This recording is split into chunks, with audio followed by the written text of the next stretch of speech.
Hey parents, it's Sissy Goff. And David Thomas, and we are so excited to head to a city near you this spring for the Capable Tour. Parenting feels heavier than ever, and kids are carrying big emotions, big pressure, and a lot of stress. On this tour, we're bringing practical, doable tools to help you build resilience, manage big feelings, and raise kids who feel confident from the inside out. You'll leave encouraged, equipped, and reminded that your child and you are truly capable. Tickets are on pre-sale now with the code CAPABLE. So head to tprlive.co to grab your tickets today. We can't wait to see you this spring.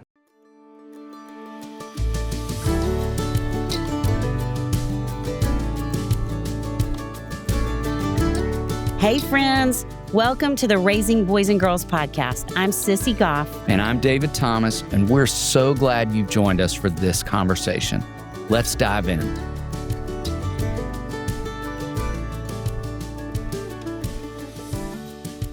Dr. Juli Fraga is a psychologist in San Francisco where she specializes in concerns related to parenting, relational trauma, and perinatal mood concerns. Dr. Fraga is the co-author of the book, Parents Have Feelings Too, which we are so excited to unpack with you in this conversation. She also writes for the New York Times, Time, and the Washington Post. You all are going to want to stick around to the very end because this episode was packed full of so much good learning for us as parents. Well, Juli, I had the great pleasure of intersecting with you. You and I had a wonderful conversation through an interview, and I immediately said to Sissy, just wait, you're going to fall in love with her, and we have to have her on the podcast. He did. We were thrilled when you said yes to this invitation, and let's just start with, for folks who have not yet found their way to your work, which we're so excited for that to happen, will you just talk a little bit about the work you do? And even more importantly, what inspired you to write Parents Have Feelings Too? Great.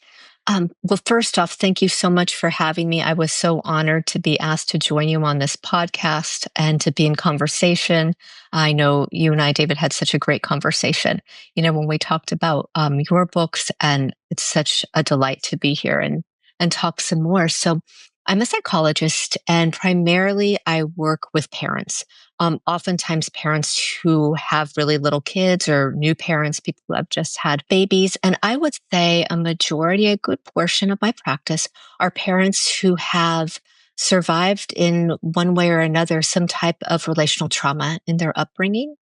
Meaning they grew up maybe with caregivers who weren't able to tune in to their child's emotions for one reason or the other, through oftentimes no fault of these parents. They probably had trauma in their upbringings as well, which left, for a variety of reasons, then leaves these parents kind of, there's this author and another therapist that I really liked who wrote this book years ago called Mothering Without a Map. I just loved that title, Yes. And for lack of a better word, I think that just really encapsulates it well, has left these caregivers and parents parenting without a map, trying to not repeat what was hurtful with their kids, but also not knowing what to do because there's nothing, quote unquote, good enough to replicate.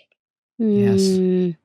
So grateful that you are working with parents who have had that experience, because you're right. I think it's overwhelming for anyone, but especially folks who feel like they don't have a roadmap and they don't have a model for what it looks like. Just makes me really grateful for your voice, Juli. And we would love for you to talk about from the book. We talk so much with parents about doing their own work, and we love that your work feels like an extension of that idea, and that you are coming alongside in such a grace-filled way for parents, even the way you structured your answer to that. So thinking about it being essential for the entire family, for parents to be able to understand and attend to their own emotions, will you talk more about that? Yeah. I think so much in the parenting world, and I'm sure you see this, I think David and I talked about this. It's all about helping the child with their emotions, starting when they're, a little toddler and their nervous systems are less developed and they don't have, language skills, and they're having big feelings and stomping their feet. But what does that mean for any parent if we're not able to do that for ourselves if we're not able to name and validate our own emotions. I mean, the work starts from within. It doesn't start from outside of ourselves. We can tune into that child who's having a hard emotion, having some anger, having sadness, even saying they dislike us. When we're able to really tune in with our own emotions, I feel like that's one way that parents, in terms of the support that I think they really need, especially these days, um, really sometimes gets missed in the work around parenting. And so hopefully to give parents these really, life changing tools that, are not hard, to implement so that they have that foundation within themselves so that they feel supported. And then from that foundation, they're better able to support their children throughout their lives, not just when they're little. Feelings are part of every day, of every minute, with whatever they might encounter or face. And not just within the home. Kids face so many things right at school, find a college, going off on their own. Yeah. Yes. Julie, an important theme in your book is that parenting brings up old wounds, fears, and insecurities. So, how would you say that parents can learn to recognize when a big feeling belongs to them rather than their child? That's such a great question.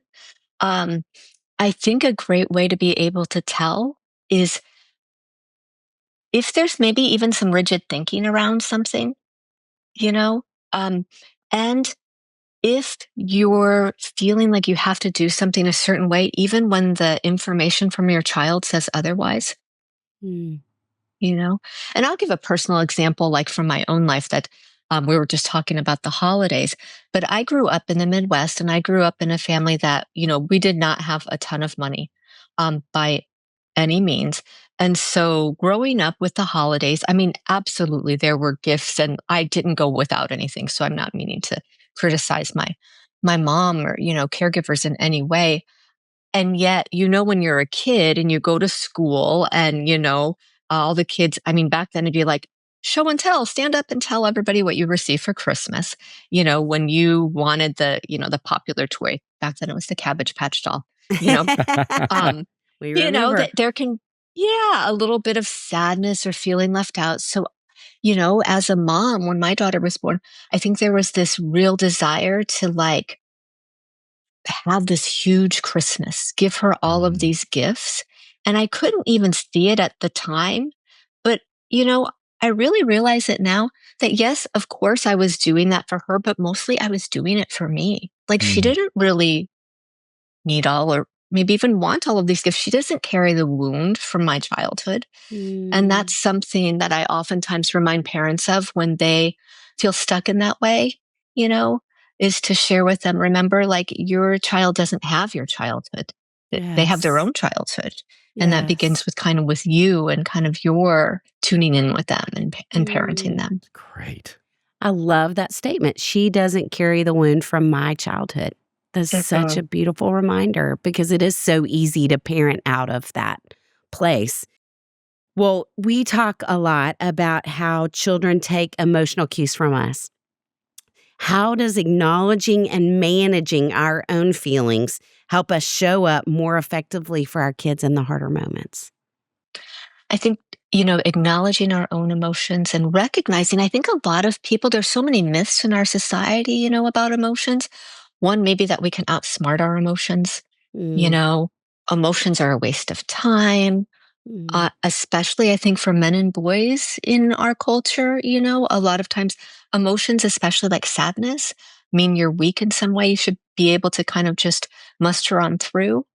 And so recognizing also for parents and just, for all of us, emotions really begin in the body. They're somatic signals, you know?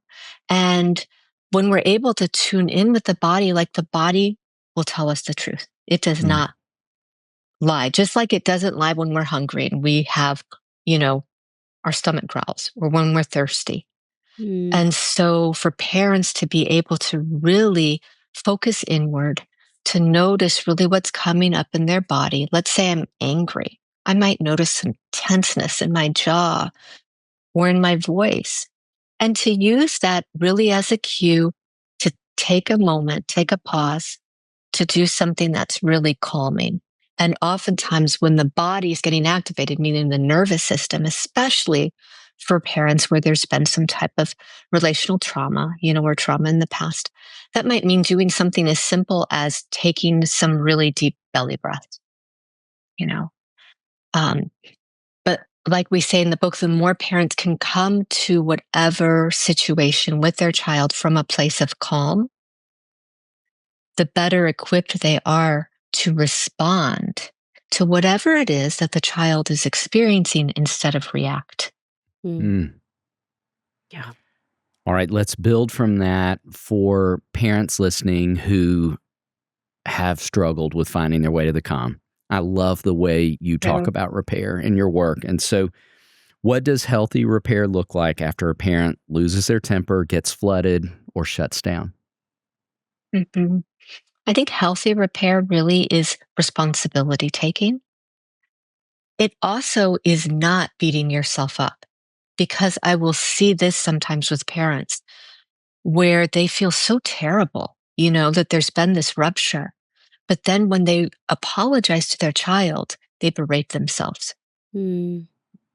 I'm so sorry. I'm such a terrible mom. I'm the worst mom in the world. You must hate me. You must just think that I don't love you at all. Right. Of course, there are those emotions there, but that doesn't need to be part of the repair, because inadvertently what that does is pass on some feelings of guilt to your child, or put onto your child's shoulders the need to take care of your emotions.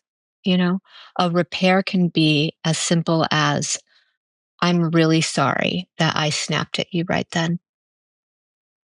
I know that didn't feel good. With older kids, adolescents, teenagers, you know, I'm here if you want to talk about it. We never want to coerce our kids to talk about something in the moment because they're on their own timelines, unless Mhm. there's a safety issue, right? Of course. Right. But to leave the door open, for them to come back to it. And the more we do that, the more they know that they can come back to it. Mm. Um, so I think that can be also maybe relieving, I hope, for parents, that a repair means an apology, responsibility taking, and that it doesn't need to be this ginormous, heavy emotional lift. Yes. It certainly doesn't mean judging ourselves, berating ourselves, Mm. or rationalizing also why we did something, to our kids. Like parents might say, I'm so sorry, I was just so tired. Sure, we all get tired, and that might have been a reason. That also doesn't need to be part of the repair.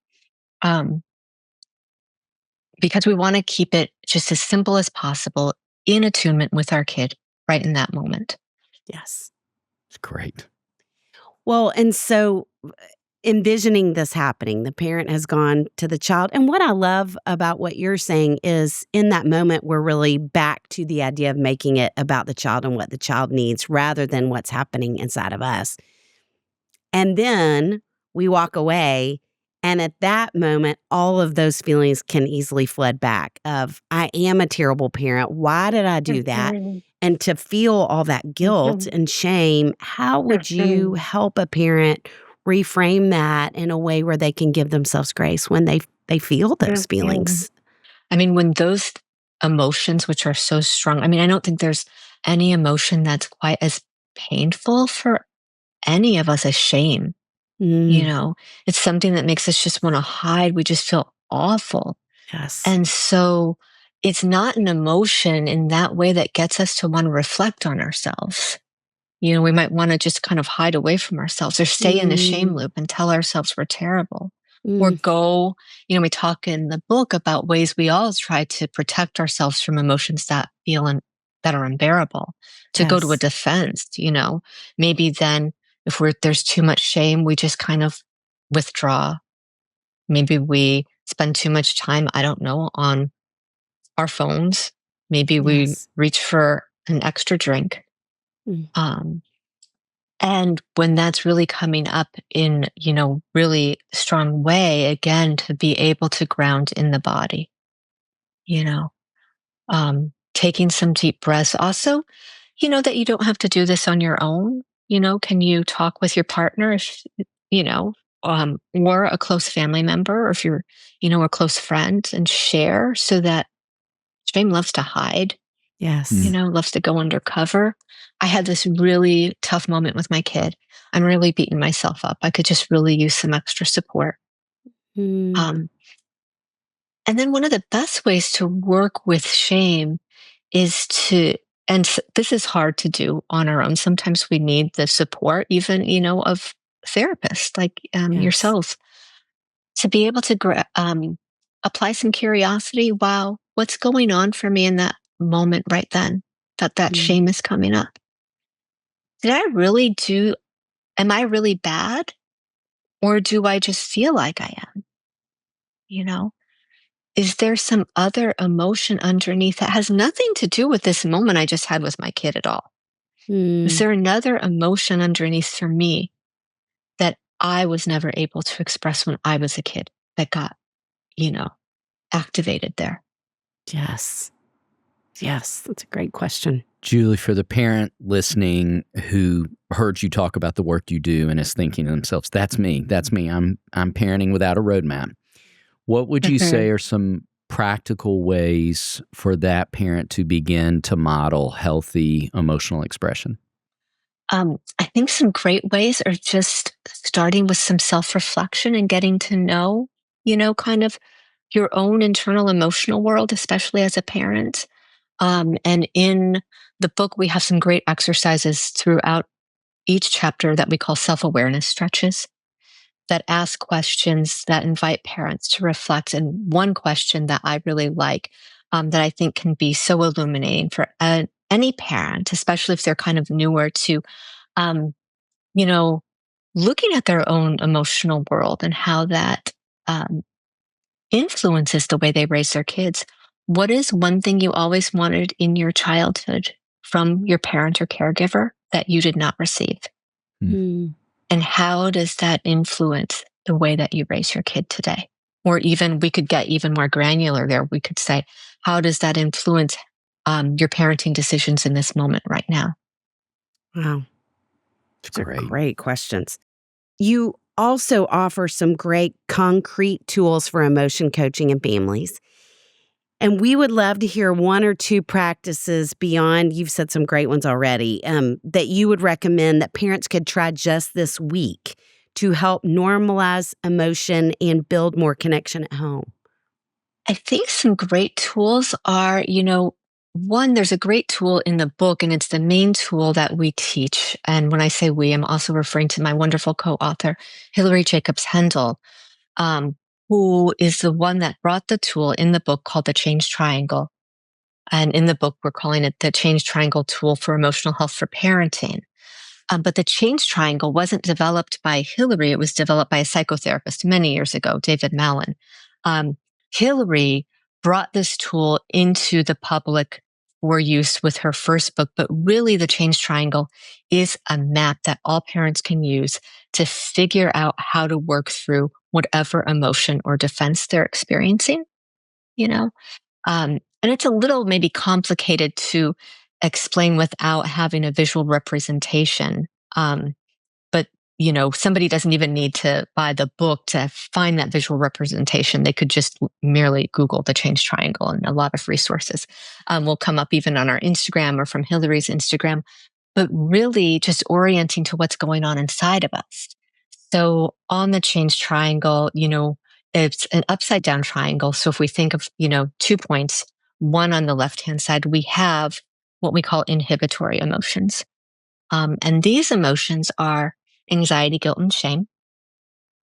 Um, these emotions play a very specific role for all of us, which is oftentimes they help us to follow the rules of society when we don't experience them in, really toxic amounts, right? Like if I, you know, forget, let's say, my mom's birthday, I might feel a little guilt, and that prompts me to call her right away and apologize. So that's like really healthy guilt. Um, but the other things that inhibitory emotions do and the role they serve, especially in the face of relational trauma for kids, is that they come up for kids because they allow them to stay connected with their caregivers, who they need so much for survival, when emotions like anger, sadness aren't allowed to be expressed because they're not validated, you know? Mm. Um, and so what happens in childhood, sometimes then inhibitory emotions, what they do, kind of towards the bottom of the triangle are the core emotions. These are the survival emotions: sadness, anger, disgust, fear, joy, excitement. These emotions are all, I mean, think of them as like traffic signals, right? They kind of tell us what we need, what is good for us, what action to take, right? I mean, our kids can do things absolutely that anger us, and that anger, when used in a good way, really helps us maybe to set a boundary with them that needs to be set, you know? Um, or sadness, right? Sadness for a lot of things that arise in parenting. Our kids getting older, nearing kind of, going off to college, not needing us as much as they used to. But if we can't connect with those core emotions and name and validate them, we run the risk of them coming out sideways, you know? Um, and that kind of gets back to, the earlier question of how does a parent know when, maybe some of their own, what they've dealt with in their childhood is playing a role in parenting. Hmm. Because if I'm not in touch with the fact I feel sad, I might go then to, the other corner of the triangle, which is what we call defenses. Anything we do really to, kind of make an unbearable emotion less painful. So, an example might be if I don't know that I'm sad because my child's pulling away from me, and that's so unbearable. I just can't even fathom it. I don't want it to happen. So, I might do something which is to try to be, too controlling, you know, trying to, where I might induce guilt. You never want to spend time with mom anymore. Oh, you're just getting so big. You just want to go off on your own. And of course, there's no shame in having any of these emotions. We all experience them. But the goal is to be able to use the tool so that we can, again, identify as parents what's going on for us internally in our emotional lives and find a way to work with that emotion so we can come to tuning in with our kids from a place really of calm, from being able to bring some curiosity to a situation, what might be going on for myself right now, what might be going on for my kid. And, just kids also rely on their defenses as a way to, protect themselves from unbearable emotions. So when your adolescent comes home and you said, "How was your day?" and they give a snappy retort, it might not be because they mean to talk back to you. Maybe something happened in their day with a friend or with a teacher that didn't feel good, and they're not even aware of it, and that they're going to their own defense, you know. That's so helpful. I know. So I'm not helpful. familiar with the change triangle, so I need to do more research. That's really helpful. Julie, we'd love to ask you this. What signs should parents look for that suggests they might need additional support, whether that's therapy, community, rest, rather than simply pushing through? I would say first, I think all parents really in this day and age, all of us need support. And I think Yes. also all parents, just as humans, I feel like so many of us have these dependency conflicts where we'd rather help somebody than ask for help, Mm, and to kind of not see it as a one-way street, but to see it as a circle, you yes. know, of community, of joining hands that we're all there to support each other. Um, and that But in terms of therapy, if there are just really painful things in your childhood that you've maybe never told anyone, if there are things that you don't want to repeat from your childhood, but you find yourself unsure kind of how to parent differently, you know, that might be a sign to reach out for some additional support. If you're continually bumping into things with your kid, getting into, of course, temperament plays a role, and personality, just as it does in all relationships. So if you find you're constantly getting into this tug of war with your kid or having these tough moments, sometimes that's a great time to bring in a coach or a therapist or a group to have some extra support to, learn some different tools to help you deal with those moments so that they aren't as taxing. Um, yeah. This has been so helpful, and I am excited for folks to find out more about what you're doing, to get a copy of the book. Will you talk about where they can go to find all the different things you're offering? Absolutely. So the book Parents Have Feelings Too, they can find that on our Instagram page. It's just at Parents Have Feelings Too. They can also go to the book website, parentshavefeelings2.com, and that will direct anyone to the Penguin Random House website, where they'll have a lot of different options about ways that they can go about if they're wanting to purchase the book, whether or not that's a, hard copy or also audiobook or a digital copy for even their Kindle or their e-reader. That's great. Thank you. Okay, Julie, Thank you so much. Absolutely. This conversation we're sharing with you is part of our What Kids Need Now series. So we'd love to end with asking you, what is something you'd say you need right now in your own journey? I think what I need right now in my own journey is just, maybe just support in in letting go, really. I mean, I don't have that much time. There's not much time. See, I'm talking, I don't have that much time as if I'm in this, profound grief, right? I mean, even that slip, there's not much time before my child will go off to college and just the loss that comes with that. And I think there's so much support when our kids are really little, and then with teens, it seems like there's support when there's maybe problems, bigger key problems, but not as much for, preparing for that empty nest.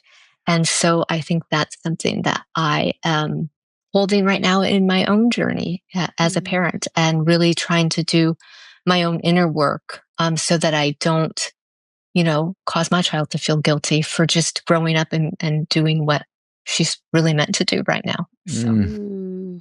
Yes. What wisdom for any parent in that space. I loved hearing your answer to that. Julie, just love sharing conversation with you as I knew we would. Yes. And what incredible wisdom you have offered to listeners today. Just thank you for being a part of this conversation. Yes. And just for your work that is impacting so many. We're so grateful for the difference you're making. Well, thank you so much. Thank you so much for having me. It was just such a deep honor to talk with you both. To have such a heartfelt conversation. Yeah. David, what a team we have that we get to call friends who help make this podcast possible. Chris Starrett, our engineer. Our management team at KCH. And we are thrilled to be a part of the That Sounds Fun network. Our music was created by the insanely talented Dave Haywood of Lady A. And if this podcast felt helpful to you, please consider subscribing, liking, sharing, all the things. We are grateful for you and cheering you on always.